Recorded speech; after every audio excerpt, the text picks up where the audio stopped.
వ్యతిరేకుల హిందూ ద్రోహుల మరి హిందువులకి ఏ ముఖం పెట్టొచ్చి ఓటు అడుగుతారని నేను ఈ సందర్భంగా ప్రశ్నిస్తున్నా. ఈ బీఆర్ఎస్ కొడుకులు ఎవరన్నా వస్తే ఏం బీకిర్రా హిందుత్వానికి?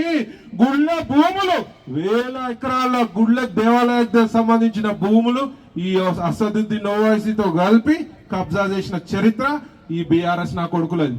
అవునా కాదా? ఓటేస్తేందుకు వస్తే ఏం చెప్తారు? ఈడ్చి కొట్టాలి. ఆ కొడుకులను ఓటేనికి అడిగితే మాత్రం చెప్పనుకొని కొట్టాలి.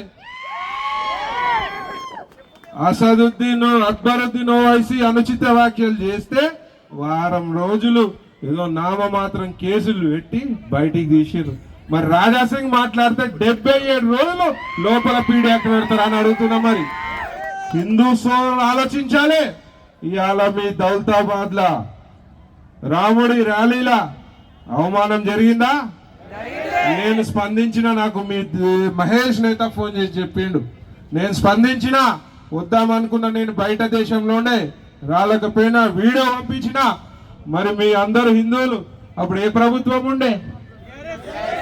మరి న్యాయం చేసిందా? ఉల్టా హిందువులపై కేసులు. హిందువుల ముసుగులో ఉన్న ద్రోహులు వచ్చి కాంగ్రెస్ వాళ్ళు బీఆర్ఎస్ వాళ్ళు వచ్చి ఏం చెప్పారు? కాంప్రమైజ్ కావాలని చెప్పిరో లేదా?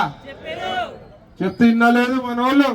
ఎట్టి పరిస్థితుల్లో మాకు జరిగిన అవమానానికి కక్ష తీర్చుకుంటామని చెప్పి పెద్ద ఎత్తున ధర్నా లాంటివి చేస్తే మరి వాళ్ళపై కేసులు పెట్టిరు కదా. కేసులు నిలబడ్డాయా?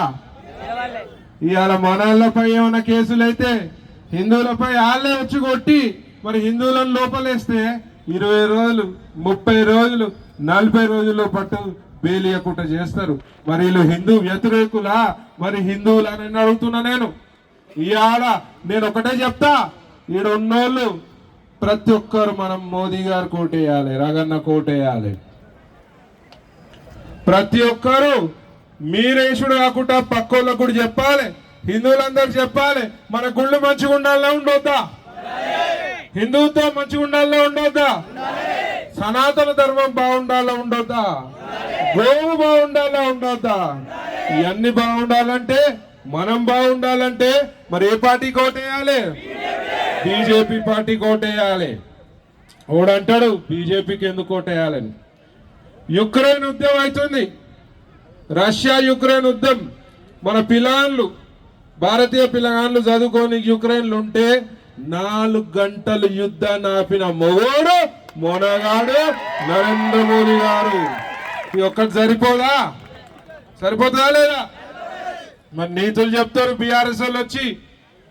మేము తెలంగాణ గురించి పోరాటం చేసినాం, నీళ్లు నియామకాలు నిధులు తెచ్చినామని. నీళ్లు దేనికి తెచ్చిరు నాయన? పెగ్గులు పోసుకో తాగమని తెచ్చిరు నీళ్లు. నియామకాలు ఎవరికి ఇచ్చిరు? కవితమ్మకి ఎమ్మెల్సీ, కేటీఆర్ కి మంత్రి పదవి, హరీష్ రావుకి మంత్రి పదవి, వాళ్ళకి మంత్రి పదవులు, వాళ్ళకి చైర్మన్లు ఇచ్చారు. నిధులు మొత్తం వాళ్ళకే నిధులు, మొత్తం ఫామ్ హౌస్ పోయినాయి నిధులు. దుర్వినియోగం చేసిరు నిధులని. 60,000 కోట్ల అప్పున్న ఈ రాష్ట్రాన్ని 7 లక్షల కోట్ల అప్పుకు తెచ్చిరి కొడుకులు. 7 లక్షల కోట్లు ఎవరు కట్టాలి? మనమే. ట్యాక్సులు వేస్తారు, అది చేస్తారు, మొత్తం మనమే కట్టవలసిన అవసరం ఉంది.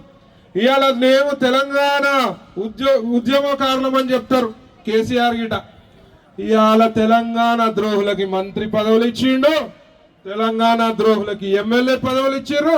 ఆ రోజు మనము తెలంగాణ ఉద్యమంలో పాల్గొన్నప్పుడు ప్రాణాలు అర్పించిన చాలా మంది వీరులు ఉన్నారు. మరి ఆ రోజు రాళ్ళు కొట్టిర్రు, దాడులు చేసిర్రు. అసుంటోళ్ళకి మంత్రి పదవులు ఇచ్చిండు కేసీఆర్. ఇచ్చిండా లేదా? ఎమ్మెల్యే పదవులు ఇచ్చిండు. అసలు ఉద్యమకారులు ఏరునాయనా? ఏడున్నారు? కోదండరాం సార్ ఏడిపోయినాడు. అసుంటోళ్ళు ఎంతమంది ఉన్నారు అసలు ఉద్యమకారులు? బీజేపీ అవుట్రేడ్ గా తెలంగాణకి ఆ రోజు సపోర్ట్ చేసింది. అసలు ఉద్యమకారులను పక్కన పెట్టి తెలంగాణ ఉద్యమ ద్రోహులను తీసుకొచ్చి ముందుకు పెట్టిన ఘనత ఈ కేసీఆర్ది. ఇక కాంగ్రెస్ వాళ్ళ సంగతి